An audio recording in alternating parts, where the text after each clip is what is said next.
an Unspoiled Network podcast. This is Spoil Me, covering One Piece, episodes 473, 474, and 475. The encircling walls activated, the Whitebeard pirates backed into a corner. Execution order issued, break through the encircling walls, and moving into the final phase, Whitebeard's trump card for recovery. In these episodes, finally, the bad guys ask the question, why don't we just kill Ace immediately right now? Without announcing it, without letting anybody see it. We just get this show on the road. How about that? And I was like, I really didn't think you guys were going to think of that at this point. Welcome to Spoil Me.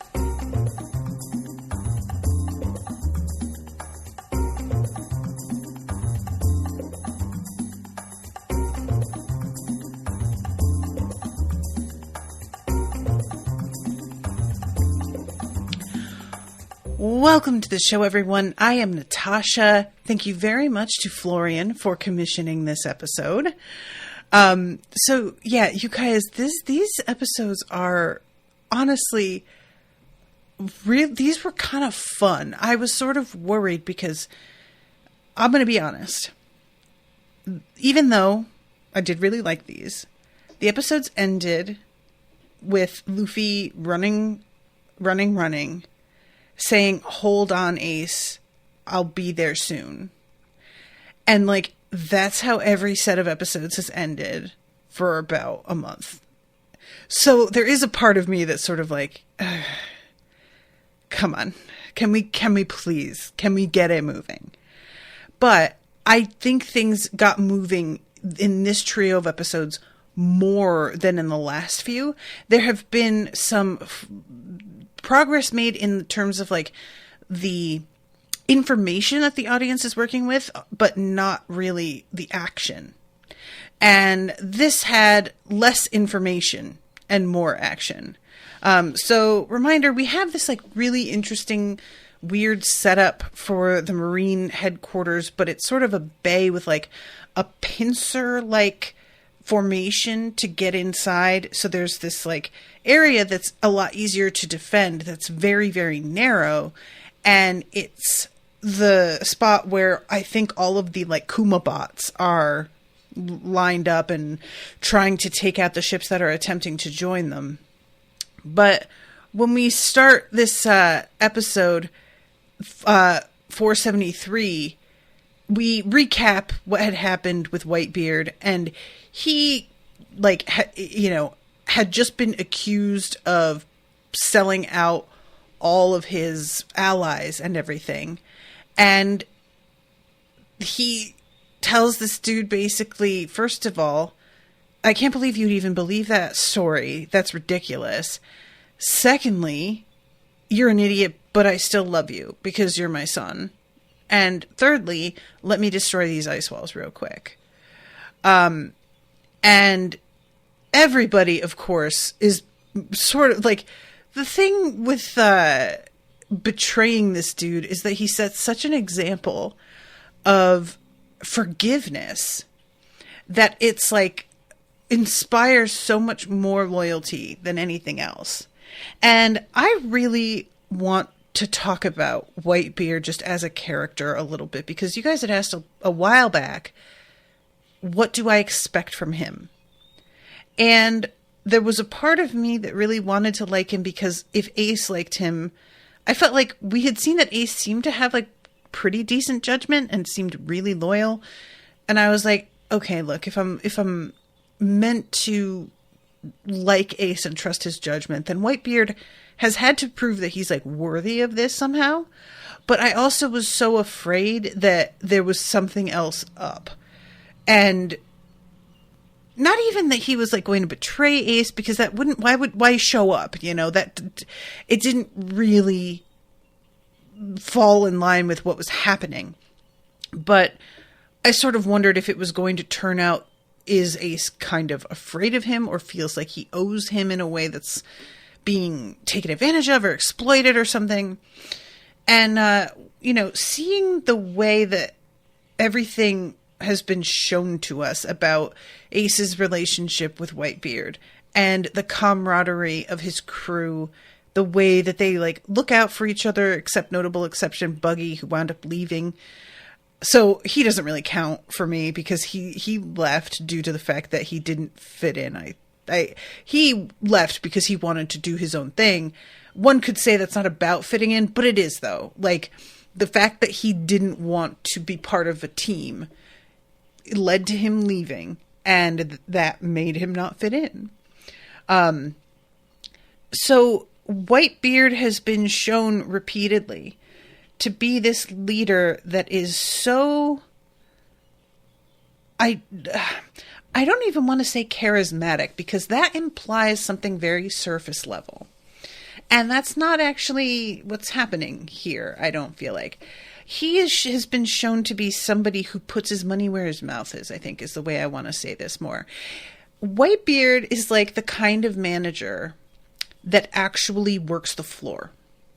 And anybody who has worked in retail or food service, you know what I'm talking about when I say that. There are two types of managers. There are the ones that used to be on the floor years and years back. The world has completely changed since they had that position, and they have not worked that kind of job in so long that they have forgotten how it goes, and all they wanted was to be free of that type of labor, either because it was grueling, because they didn't like being subordinate to somebody, and now they enjoy being on top because either they like bossing people, or they just like an easier job, or whatever. And that is the type of boss that it's really hard to work for, because they expect things of you that are totally unreasonable, and they would know they were unreasonable if they had any recent experience with the job. But instead, they're just like from on high, giving you these absurd expectations, and it can feel like they are part of a completely different universe than the one that you're operating in. And then there are the managers who are still doing the job. And those are superior, not just for the people who work below them, but for the business they manage. It's just better. These are people who are in the mix. They see how difficult some of the situations are, how maybe the workflow is set up in a way that isn't optimal, and they will fix that because they are in the mix of that workflow every day, and they can see, oh, that doesn't make any sense. You know, like the kinds of changes that if you brought it to the first type of manager, they would be like, I don't understand why you can't just make this work. And I'm like, of course you don't understand, because you haven't stood here for 6 hours trying to use this bullshit workflow. And they're the people who, when someone calls out, they fill in. They don't leave you short-staffed because somebody like called out and that just sucks for you. So that kind of everybody starts blaming the person that called out instead of management. And maybe they'll call some people in and try and get somebody else some hours, but they don't just immediately, like, you know what I'm saying? And that kind of manager is somebody that feels like they have stake in the game. Their shit is on the line as well every day along with you. They get beat down by the rush the way that you do. When things are out of stock, they have to be on the front line taking shit from customers who are pissed about it the way that you do. Everything that you suffer as an employee, they also wind up having to suffer, and they may have more power in the moment because of their position, but it's still like they're on the front lines with you.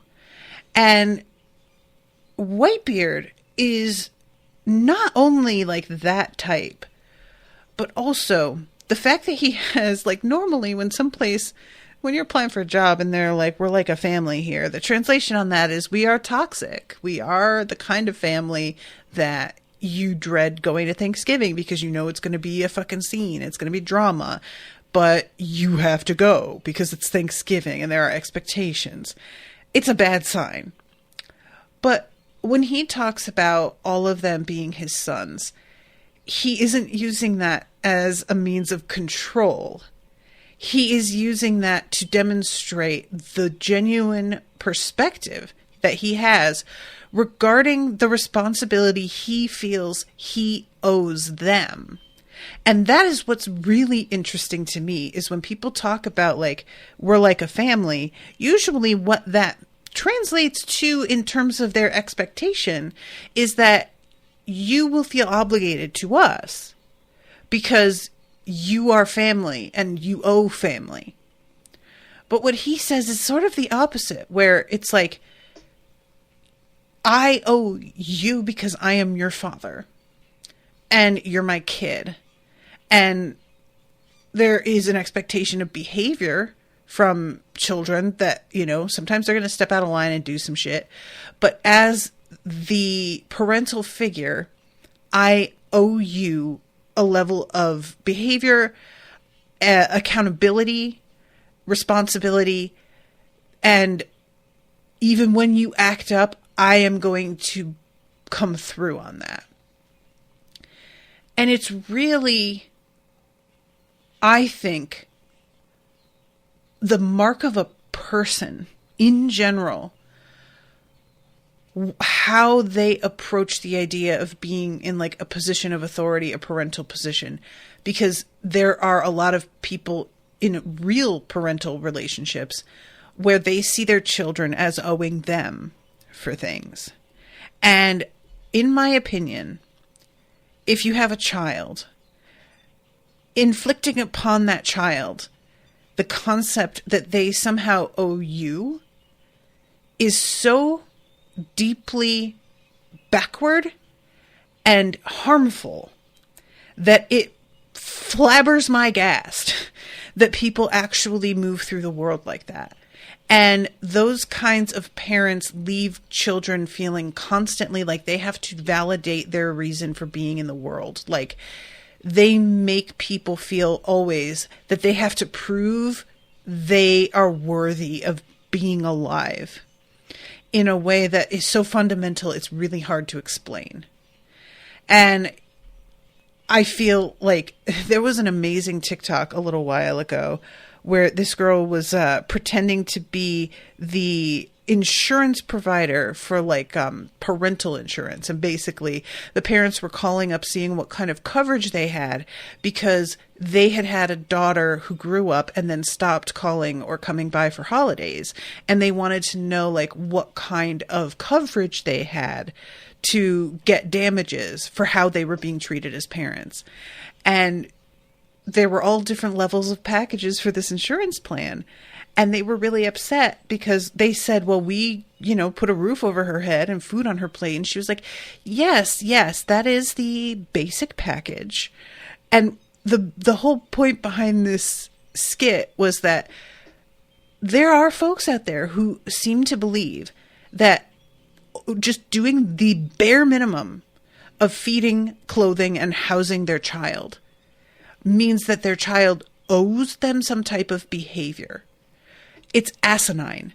Your children are children, and they need a person to have them because they want to raise a whole human being. And a lot of people do not go into parenthood with that frame of mind. They want, oftentimes, a littler version of themselves. And they want somebody who behaves like a grown-up right away, who will contribute to the household right away, or, you know, just have no independent thought or personality or emotions. And it's just in like, I know I've gotten off topic here, guys, but it's just something that I find really important, because when I see the way that some people behave towards their children, the lack of grace that they give for kids having big emotional reactions to things, dismissing them, calling them like dramatic, or like just having a different perspective, that stays with you. You know, being told that you are overreacting and dramatic. I mean, maybe they are. And, you know, like, so what? Or just in general belittling somebody's feelings as invalid, or not respecting their privacy. The number of people that go around reading their kids' diaries and stuff. checking their internet history, stalking their profiles, everything. Like, there is a point where it's your responsibility to make sure your kid's safe. And then there's a point where I think you could tell the difference between doing the responsible thing and being nosy and wanting to control somebody's life. And a lot of people just seem to have a really hard time drawing that distinction.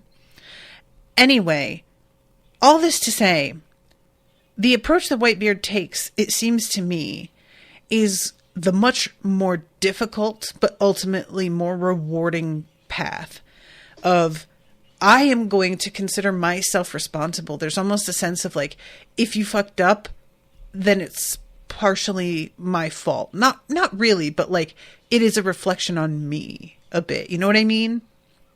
And I think that those types of leaders are respected in a way that I don't know there's another way to reach that kind of respect.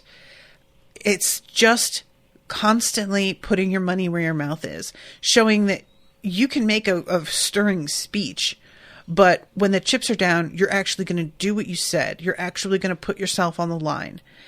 And I really want to embody this kind of attitude in my own life. And I think that there's a series I'm covering for Spoil Me called Red Rising. And the main character in that, I think, is trying to embody this sort of ethos as well. And it can be hard because there are people that it really feels like do not deserve the kind of grace that he offers. But that's sort of the point, is like the gig is about how people may not seem to deserve it, and you will do it anyway, because the point is having faith in them, not determining whether they deserve like a certain kind of forgiveness, but more that you are demonstrating to that person they get another chance to be better, and that you believe that they can, that they're capable of it. And that doesn't mean that you endlessly let somebody fuck around, because they eventually do have to find out.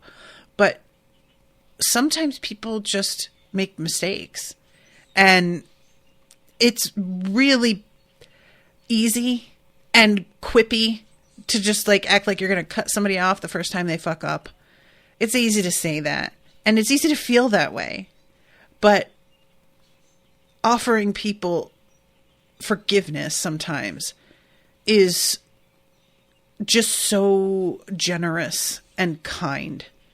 And, you know, I just really like him. That's really what I'm coming down to, is I like Whitebeard, and I feel like the whole vibe of him, it makes sense why his men are so devoted, and why they are so ready to throw their lives away to try and free Ace, because they see this as like their responsibility as well. The fact that Ace is in this position, if they can do anything, they will. So this is when I just want to mention, like, you know, Whitebeard got stabbed in the gut, and it doesn't seem like Whitebeard is affected by this at all. He's got blood coming out of his mouth, a little blood still on his chest. There is, you know, it's clear that the injury was a real injury, but it doesn't seem like it has done anything to diminish his performance in this. So I'm not sure if it's supposed to be that the stab just didn't have the effect people are used to, because his body is different, because he is stronger, and it, you know, like, or if it's supposed to be that he's just pushing through the pain of it, and it's going to eventually like catch up to him and have the effect that it would have had on a normal person a lot sooner. So at this point, like, they fire some cannonballs at him. He literally just sends them flying right back. I know that he had the tremor fruit. I'm not totally sure how that how he manifests that to throw the cannonballs back. I'm assuming it's somehow like a vibration in the air that they hit.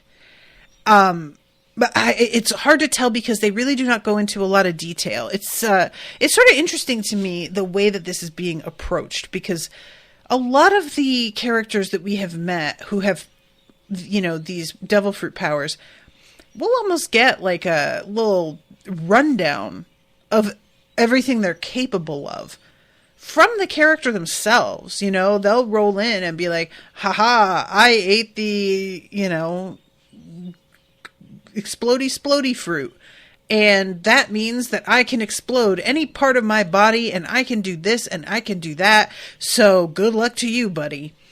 And as we're like getting further along in things, we're coming across people who we hear like what fruit they ate through the grapevine. That's funny. Or just sort of, you know, the person, like, it's an offhanded comment, but they don't really explain everything that they're capable of, or even give like a full explanation of what that fruit does for them. And it leaves us to sort of have to fill in the blanks, pay a lot of attention about how they're able to do things, and put two and two together ourselves. But it also, I think this is a good thing, it also leaves the door open for things that we aren't prepared to see. So if somebody attacks them in a certain way, instead of just being like, oh, they'll do XYZ in order to counter that, because we've seen that before, we'll see them counter it, and it will be like, I'm pretty sure cannonballs aren't just going to like hit Whitebeard. I don't think that's happening, but I don't know how he's going to counter these. I don't know, you know, what kind of defensive magic he's got in his pocket. And when we see it happen, I can't put my finger on exactly what it is he did. And I'm assuming all of this information is going to be sort of given to us later in more detail. But I just think it's interesting that at this point, the way that these characters are being handled in the narrative is just really, really different. They're being dropped in without explanations, I think probably to be more intimidating and imposing in the moment, so that, because, you know, it's like actual stage magic. Once you explain it, it can be a little bit less impressive. So maybe just sort of be like, oh yeah, that man can counter cannons. Oh my God, how? Don't worry about it. He can, though. And I actually think that this is a good move. So this is the point where they're trying to raise the walls, because there are these like automated walls that come up to above the edges of like the parapet. What is it called? The scaffolding that Ace is on. And this is supposed to really like not only lock the pirates out of the headquarters here, but also put them in a fishbowl where all of these like weapons can be pointed at them, and they can't get out quickly because there isn't an escape that's easy. And I could not stop laughing, because the issue is with these guys that Aokiji, that's how you say his name, right, is the one who did the fucking ice. And he has caused this like layer that's so thick that they can't raise the walls enough to, like, they're getting stuck. I love the fact that it was somebody on their own side that did this. That is so funny to me. And eventually they just like redirect all of the power of the entire island into the mechanism, and it does shove through the ice, but it takes a while before they do that. And it seems like none of the pirates were aware of these walls. I don't know if that's true, or if like the heads of these groups, the captains, did know and they just didn't tell their inferiors, or what. But a lot of the pirates seem truly startled when the walls go up and are just like, what the fuck is happening? It was actually, I thought, animated well, like the feeling of being closed in and all of these like murder holes basically in the wall that I'm like, oh boy, what's going to be coming out of those? And just how trapped they really seemed. I felt it, you know. Now, there's something that they didn't consider though, and I thought this was amazing, is fucking Orr's 2.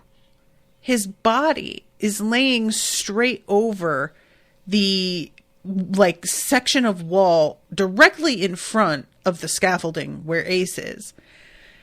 So it's the first of all, the weight of him is keeping it in place. But it seems even if they moved his body, he was bleeding so heavily and he's so huge that when he's bleeding, it's serious. It like drained into the openings of their gear system and is fucking it all up. And I like really enjoyed how the camera just goes around to all of these different pirates who are like, oh, Orr's is even fighting the good fight after death, you know. Spoilers, it turns out that Orr's is still alive. He seems to die again. I don't know whether to believe that either. But he, you know, he's making himself useful from, so it seems at the moment, beyond the grave. And good for you, Orr's. Meanwhile, fucking Squard over here, you guys. We have such a long segment with him sobbing, crying with regret over how he misjudged Pops. He can't believe that he got fooled the way that he did. He feels like such an idiot, and the fact that he was just like angry and jealous and whatever because of the whole thing with who Ace's father is and whatnot. And eventually Marco just comes up to him and is like, hey, dude, because he's like curled up on the ground crying. And he just says, get your shit together, basically.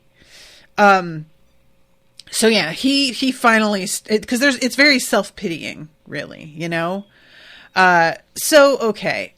I'm going to have to sort of move things along here. But the good news is that it'll be pretty easy because a lot of what happens is it takes a lot longer to show than it does to tell.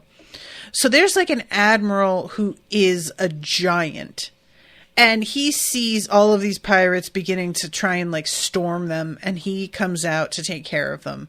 He's quite humongous. Like, it's the sword that he brings down on Whitebeard is about the size of 3 of my house put together end to end.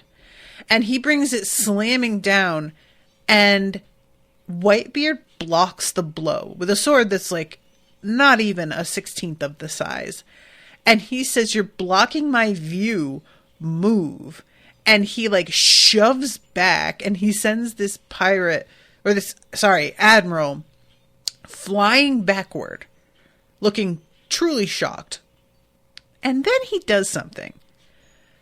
I'm trying to understand what this is, but he reaches up to the side with his fingers curled like he's digging them into something in the air. And he pulls down really, really strong and hard. And all of a sudden, they think at first that it's just the island that's beginning to tip, but the ocean is also tilting. And so everybody sort of gets knocked off their feet and begins to slide sideways. I can't figure out what this is and how this like is linked to the tremor fruit. I assume that it's like something to do with the way that he can make earthquakes, you know, but an earthquake doesn't really do this. And I think I'm supposed to believe, and probably considering the way this place is built, it is true and makes sense. But because the ocean is also tilting, or so it seems,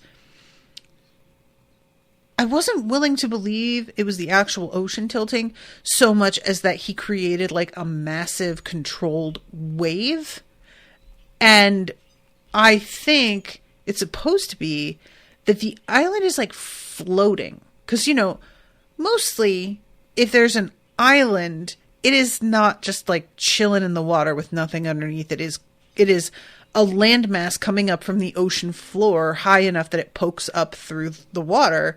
And it's not separate from the water, just floating as an independent little, you know what I'm saying? And I think maybe that's supposed to be what's going on here with the Marine headquarters.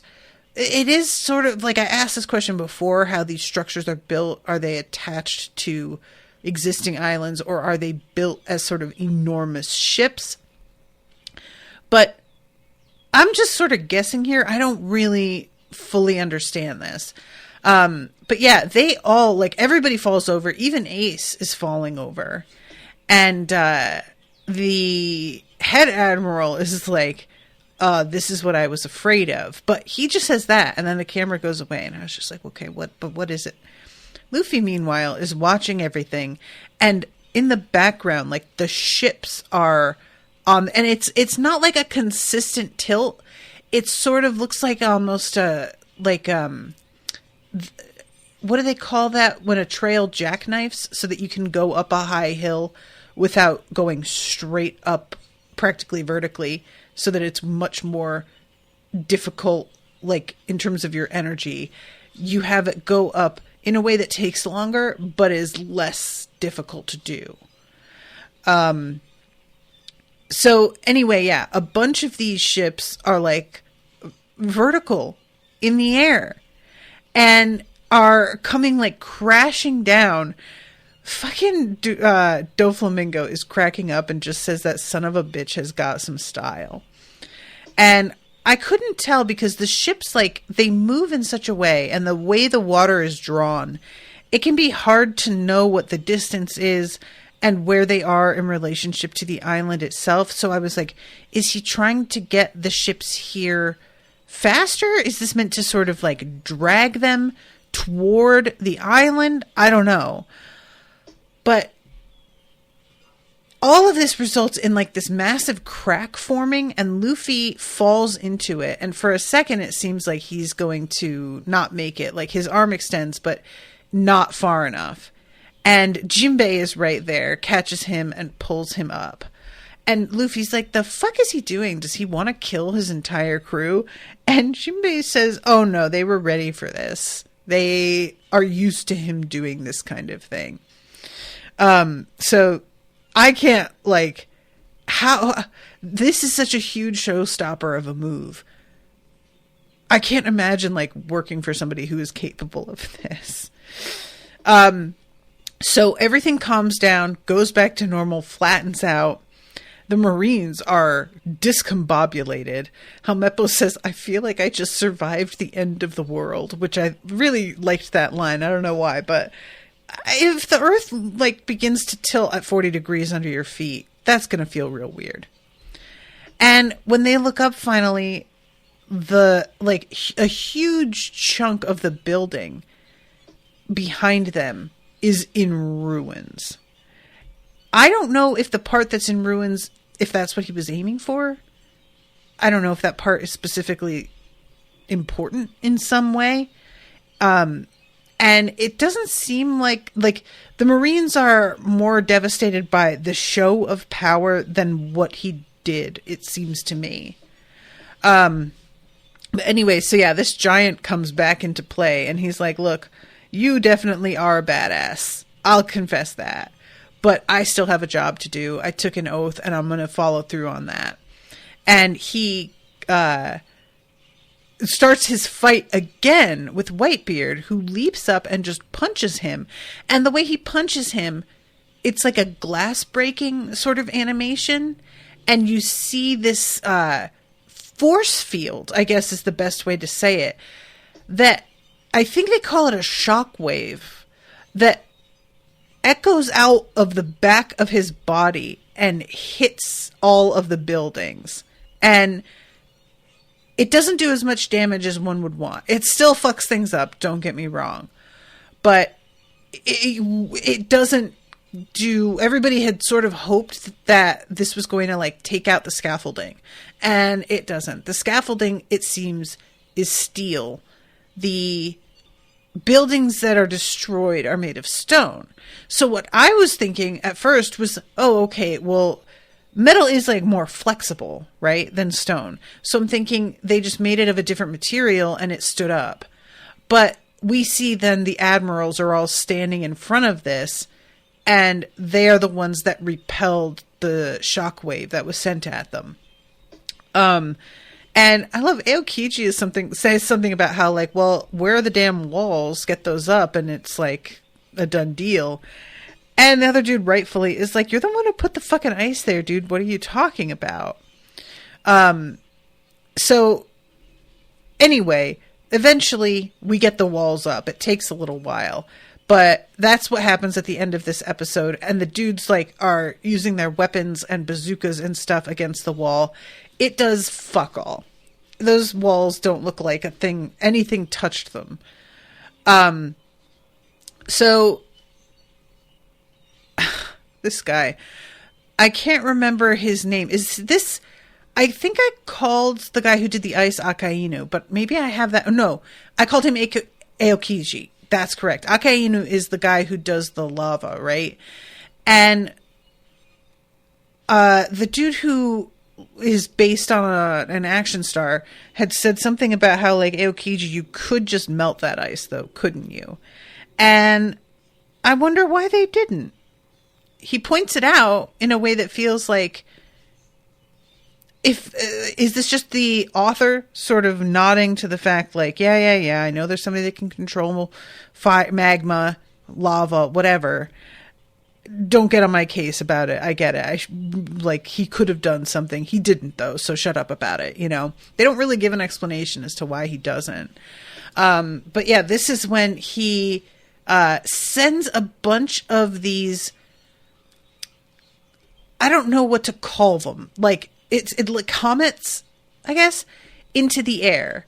I actually really, really liked how this was done. This was one of the few times where the long pause that this show is so known for felt actually tense and paid off in a way that was like genuinely kind of... It made me go, oh my God, what's happening? Because he shoots all of this lava into the air, and he shoots it so hard and so high that it disappears into the cloud cover. So for a little bit here, everybody's standing looking upwards at the clouds. The sky is like blackening, and there's nothing. And it's sort of like, what was the point of that? What are we doing? And then you start to hear this weird sound. And I'm trying to, like, I want to listen to it real quick. I have my headphones on. Okay. So the sound effects that they used here, every now and then, the effects, like the Foley effects in this show, can be great. So one of my favorites remains when Moria steals somebody's shadow, and it's like the sound of packing tape being like torn out. You know that sound? This, what it reminds me of is like the sound of a long piece of wire, or like those telescoping radio antennas and stuff. There's like a sort of swishing metallic sound that's not really thunder, but it sounds alien enough that it's like very sinister. And so you hear it very faintly. And as it builds up, you start to be like, but what is that? This dude is asking everybody, like, do you guys hear that? It almost, I could see maybe the Foley guys had like a long, thin piece of metal that they shook, because it's got the sound of like, if this were a larger, wider piece, it would sound a lot more like thunder. But it's not. It's not deep enough. It's a lot more high-pitched and quick, and it's just so unnerving in the dead silence to hear this coming from really far away. And you're like, what does this mean? And this guy's looking upward, and then he starts to scream, and you look up and you see these fists made of lava punching through the cloud layer down toward them. And at first, there's like 5 of them. And I was like, that's some bad news. Look at those things. They're fists, too. I just love that. And then all of a sudden, there's more of them.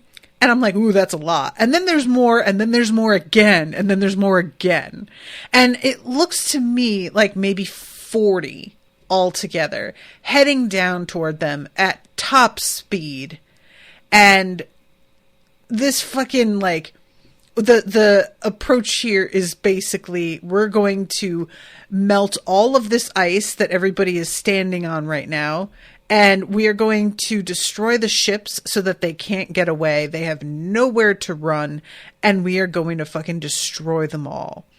And certainly, it is really destructive. Like, this was a critical hit, I guess you could say. There's fucking Whitebeard just standing there having no reaction. And a part of me was like, I get it. You have to put this front on, even though it feels like it's not actually a front with him. It actually feels a little bit like he just is this fucking stoic. But a part of me, with everybody just getting blasted around him, I was just like, oh, dude. I will say, though, his eyes are black the way that they do in anime when somebody's really mad. And I was sort of wondering, isn't there anything that he can do with, like, his tremor power to keep these from hitting? And but again, because I don't really know what his power does, I don't know how that would work in this case. He is able to redirect something totally solid like a cannonball. Maybe that doesn't work with something that's sort of like flexible, like lava, you know, I don't know. So that's the end of that episode. And then we go into the second one, and not a lot happens at the beginning of this one. It's sort of more of a like regrouping episode. So we're at Sabaody, the archipelago, and we're going from like captain to captain. And, you know, these are all of like the big badasses reacting to the fact that the feed cut out. And so many of the people watching are just ordinary citizens, and they're talking like this is a malfunction, that something probably happened to one of the transponder snails. And one of the captains just chimes in with like, come on, guys, that's not what's going on. They cut the feed on purpose. If the Marines of anybody could keep this transmission going through thick and thin, if it's turned off, it's on purpose. And if it's on purpose, it's because they don't want you to see what they're doing. Get real. And we kind of go from one captain to another, and they're like, again, very stoic expressions, except for Captain Bonnie. You guys, I'm just going to say it again. If you don't just have one woman in a whole group, then my reaction to their behavior isn't going to feel so pointed in terms of this is the author being misogynist. But it is that way. Every time there's a massive group of all dudes, 15 dudes, and then a woman.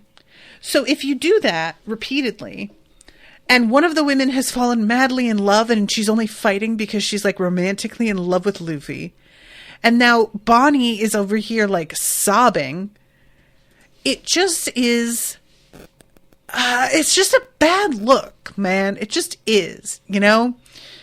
Anyway, so all of them are together talking about how like, there's no way in hell Whitebeard sold out his allies. I am not buying it. Like, there's a reason that everybody respects him. And we are going to go help. And so they're like getting ready to board their ships. And the dude who does the like card, like tarot stuff, he is asking what's going to be happening at Marineford, and he pulls the death card. So it's grim, but it seems like they're determined to throw in on this. I don't know how long it takes for them to get here. Like, it's unclear to me a lot of the distance between stuff, whether or not that actually matters, you know, to the story in a real way versus like, because I have difficulty with understanding, especially since Luffy had been on Sabaody, but then sent to Boa's island. How distant a trip was that? How close is he? You know what I'm saying? Like, I've just sort of lost track of the physical location of a lot of things. So anyway, back at Marineford, all of these guys are like, you know, the ice is what everybody's been standing on. That has been their floor. And as this fucking magma is hitting the ice, it's not only melting it, but it starts to turn the water so hot that these guys are being practically boiled alive while they're floating in the water. And so they're all desperately trying to get out of the water. Not like, if it weren't for that, they could swim and they'd be fine. But now it's a whole different situation. And then in combination with the fucking boiling water, all of the cannons that are poking out of the walls over here begin to fire. And the dudes turn around to try and get out of this like cul-de-sac that they are in. And they come face to face with the Kuma bots, which begin firing on them. Like, it's a really, really bad scene. They are fish in a barrel. And at this point, Whitebeard seems to sort of lose his temper. And he lashes out with I don't know, shockwave force field. I don't even know. Everybody clearly expects this to do something.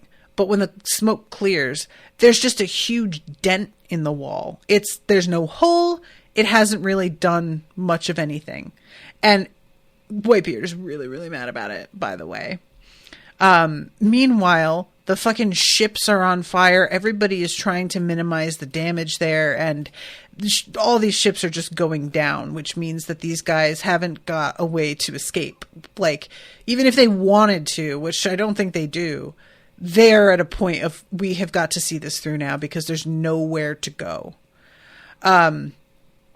So I'm trying to see exactly how this, like, because Luffy is looking forward down the line of fire. Like, he's heading towards Ace still, with the whole grouping of pirates who can still move behind him.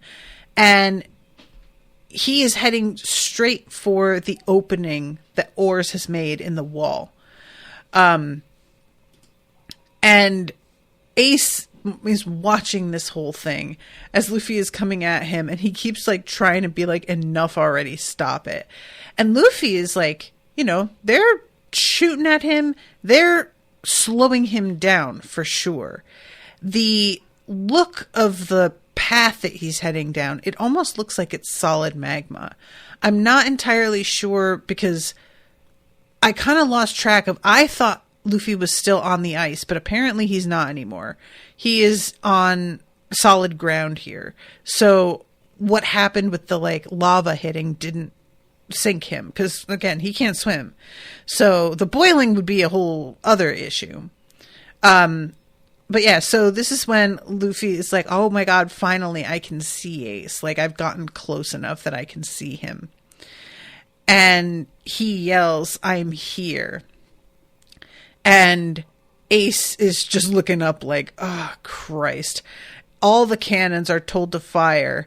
And Luffy gets this like shocked expression on his face as they fire directly at him. And you just hear him yell and go flying backward. The entire screen just goes red except for Luffy. And he goes like plummeting into the water behind him. And it's sort of funny to me because like he is right in front. He isn't trying to be sneaky or anything. That's really not his style. So the fact that they fire at him, like, of course they are, but he seems truly surprised by it. Like he didn't expect them to just open up on him. Like, I thought we had all agreed I was the main character, and you don't just shoot the main character. You just don't do that. Like, you shoot around me, fine. But they didn't get that memo, I guess. So yeah, he goes into the water. Ace begins to lose his ever-loving mind. And Whitebeard at this point is like, all right, well, let's get this fucking going. You guys, it starts to become really chaotic here. Luffy is floating underwater as Sengoku is saying, all right, you know what? We're going to move this execution up. We're just going to do this shit now. I don't even need to wait anymore. Luffy's been taken out of the equation. He's still sinking. And then all of a sudden, this is when Oars says, I'm here, Ace. And I was really hoping that it was just going to be like, oh yeah, he is alive and he stays alive. It can't be that easy, of course. So I'm sorry, guys. I'm just watching Luffy underwater, like putting his hands over his mouth as if he could just stop himself from drowning that way. And there's something about that I find really, really funny. Just like, maybe if I just covered my mouth. Somebody jumps into the water to save him, and I can't remember. I think it has to be Jinbei, right? But anyway, so Oars stands up. He says, get away from Ace. I'm going to save you. And he begins coming toward him yet again. This is a creature with a one-track mind. I have to admire him. And Oars says, I won't die until you're safe. I really like that line. It's not even like, I'll protect you with my life, or I'm going to die making sure you're safe. It's like, I won't die till you're safe. It's such a like, well, the dying part, that's a given. That's inevitable. I'm going to try and hold it off though. You know, like, I don't know. That felt so funny and practical in a way. And everybody around him can see that he's just putting himself on the line and he's going to die. Meanwhile, Squard is back there and his men are like, here's your fucking sword. You're going to get back in the fight, right? And he says, all right, yeah, let's do this. And he takes the sword from them and says, I'm ready. It was Jinbei who saves Luffy and says, all right, no more going in the water. All right, enough with the falling in the sea shit. So the Marines prepare to open fire on Oars. It's like he's in a really dangerous glass of champagne. The amount of ammunition hitting him lights him up like a sparkler. And he sort of keels over in place. He's like sitting up, you know. It's such a weird move. Meanwhile, Luffy is like, we've got to do something. And Jinbei says, yeah, but we need a strategy. We can't just go running like we this clearly isn't going to work. And Luffy says to Jinbei, I need a favor from you. Which, like, I was really interested in because Luffy just doesn't tend to bother with plans. You know what I mean? He just goes in and it's just head first and we'll figure it out later. At this point, what is the name of Kizaru? He's like, all right, I've had enough of this Oars guy. Everybody unloaded on him and he's still breathing. So you know what? I'm going to do a headshot. It's going to be effective and take care of this. And I won't have to think about this guy anymore. And one of the pirates is trying to yell for Oars to run. And I was like, sir, I don't know if you've noticed, but this dude is not in any state to get up and run. So Kizaru uses his power just as Jinbei from underneath does ocean current shoulder throw. And you see this like force rippling through the water. And it sort of sends water up into the air around Oars in like a hovering, like the way that sort of Mercury holds together, you know, and gets sort of, it's like that, but in midair, this water, and it punches downward in front of the admirals. And I couldn't tell, because like what I had thought was going to happen was he's going to use this power to pull oars out of the way of the shot, or, you know, something to save oars specifically. And it does save oars, but that's not the point of it. Luffy is brought to directly in front of the admirals because of the water. He uses that to carry him.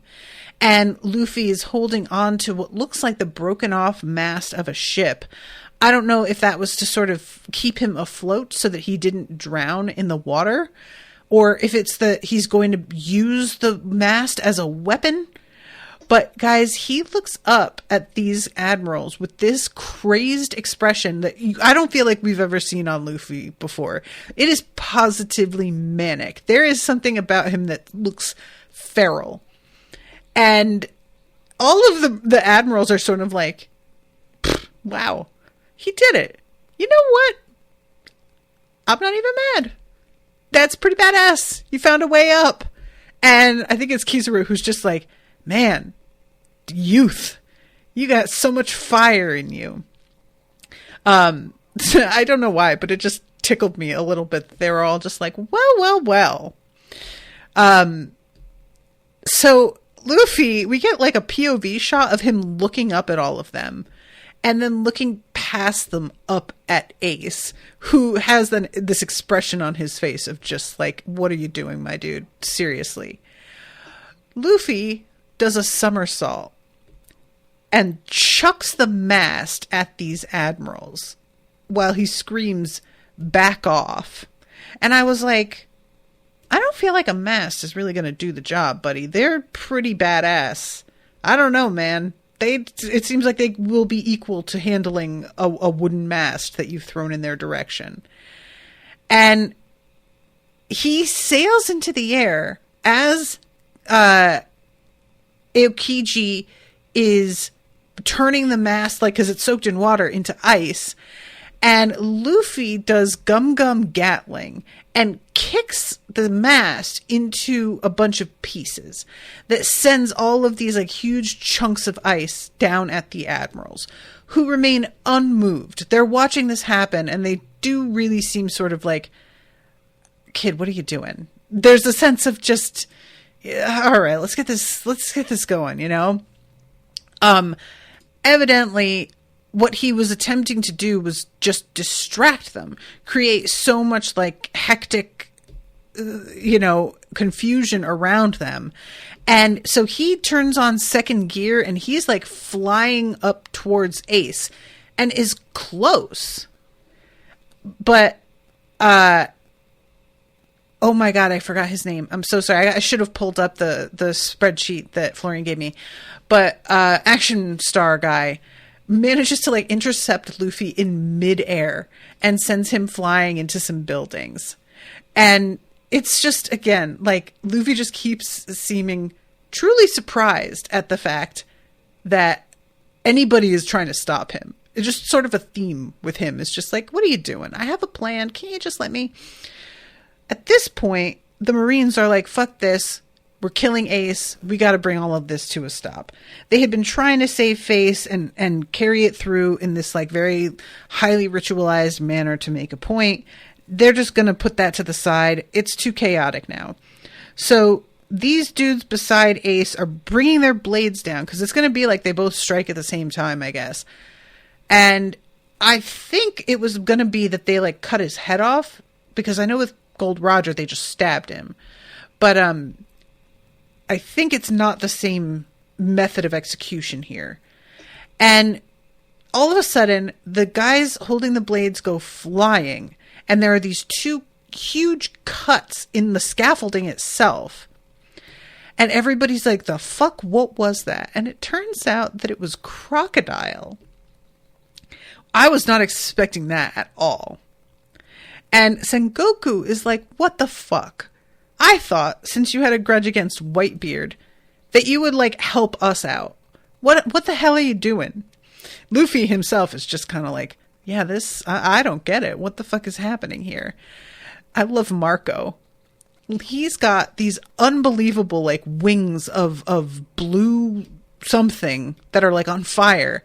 Very impressive. And he lands and says, what's going on? I thought I'd have a chance to show off. I really appreciate a character who can admit that he just wanted to flex a little bit, you know?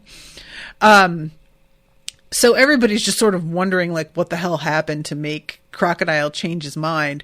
And basically what he says is, I could deal with Whitebeard later. I don't like to see you guys win. That's really what it is. Y'all suck. And the Marines are bullshit. Your whole operation is shady as hell. And I just don't like you getting to win. He gets his head cut off.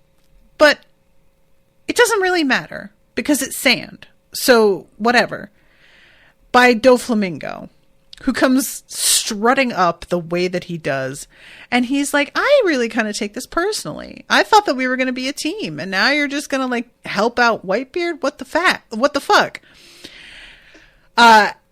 Luffy, meanwhile, throughout all of this is just like, okay, you know what? This has nothing to do with me. He saved Ace. Cool. They're all distracted. Why don't I take care of some things now? And he begins to fight his way through the Marines again. It is just a series of like shots of these Marines going flying in every direction like he has just tossed popcorn into the air, basically. And there's another, I don't know if he's an admiral, but he has a long ponytail. And he says, your little tantrum ends right now, is what he calls it. There's nothing so dismissive as calling something a tantrum. Like, even if that is what it is, you know? But he uses Iron Body, and he thinks that's going to stop whatever Luffy's doing, but apparently Luffy used, like, the bullet technique, and this dude didn't know that Luffy had that capability, and he just takes him out. So let's see. Here's Akainu, like, noticing. Fucking Aokiji comes in with his ice, knocks Luffy down with that, and gets him, like, in the arm, I think? Yeah. And is standing over him, and you guys, I just kept thinking, like, not you, Aokiji. Like, I know but I kind of liked him, you know? He says, I still owe your grandfather a favor, Straw Hat. But you've left me no choice. You chose to risk your life. You gotta face the music. And I was kind of like, you owe a favor, but you're doing this. I don't know, man. I don't know that adds up. Boa hears this and says, fuck you. I'm not gonna let you hurt my darling. Starts to head over. But Marco beats her there and just shoves Aokiji like through, like, just, you know, half a mile away, basically.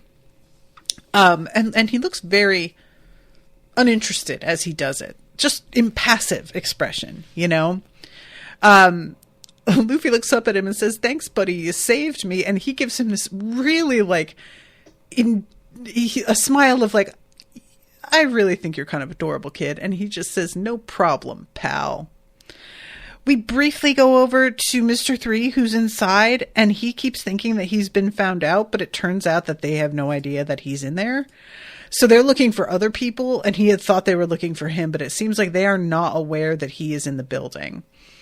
Oh my god, I'm overtime. I didn't even notice. So let me just jump ahead here to the very end, because, like, there is another ship that it turns out has been, coated, and just comes up inside the bay. They've been hiding it this whole time. And it's a really big ship, too. It's like the size of Oars almost. You know, Oars, the ships around him looked like toys. But this one's, like, stands higher than him, which means that this thing is really, really huge. And this is when Oars starts to come forward again and be like, we can save Ace. He's on the platform. And again, he gets hit with a ton of, like, I don't know if it's the cannons or bazookas or what, But he falls, and as he does, he says to his friends, "Save Ace for me, guys. Don't let them kill him." And I don't know why, but that, like, the "do it for me, don't let them" got to me. He literally picks the ship up out of the harbor and carries it in. Like, it's serious. And at this point, Whitebeard has come a lot closer. He is almost at the base of the scaffolding at this point. So I don't even remember, is Luffy at the base as well? Is he coming forward? I'm trying to remember the positioning of everybody by the way this episode ends. Oh no, he's not at the base of the scaffolding. He's on the deck of the ship, but the way the perspective was, it made him look like he was at the scaffolding. And you know, there's just a moment where he flies forward and Akainu is sort of like, wait, what is he doing? And he lands amongst all of the Marines, sending a shockwave out and knocking a lot of them over. And they all begin to panic because this is him officially like entering the plaza area. And Whitebeard says, "My sons, please stay back," which I feel like you really want to listen to this man when he says that. And he summons this ball of white light to his blade, swings it, and it seems takes down hundreds of Marines at the same time. They go flying through the air at a rate that I'm genuinely like, is that a whirlwind? It seems like I'm seeing the same guys pass more than once. And all of the other heavy hitters, after he does this big hit, drop down beside him. And he's just like, all right, kids, this is it. This is the final stand. So we're going to get Ace. Let's get this done. And that is how the episode ends. All right, I got to wrap. I'm over time. But thank you guys so much for listening. Oh, Florian's here. Oh, he missed it. Well, it's okay, but you can go back and watch. But yeah, thank you guys again. I hope you're enjoying the coverage. Until next time, toodaloo, motherfuckers.